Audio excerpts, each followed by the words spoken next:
Bun găsit la un popas de suflet! Beneficii multiple!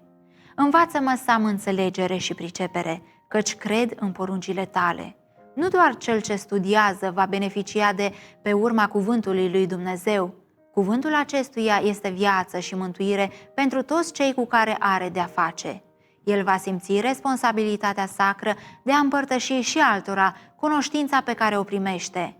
Viața lui va scoate la lumină ajutorul și tăria pe care le primește din comuniunea cu cuvântul. Sfințirea Duhului va fi văzută în gând, cuvânt și faptă. Tot ce va spune și va face el va proclama că Dumnezeu este lumină și că în el nu este întuneric deloc.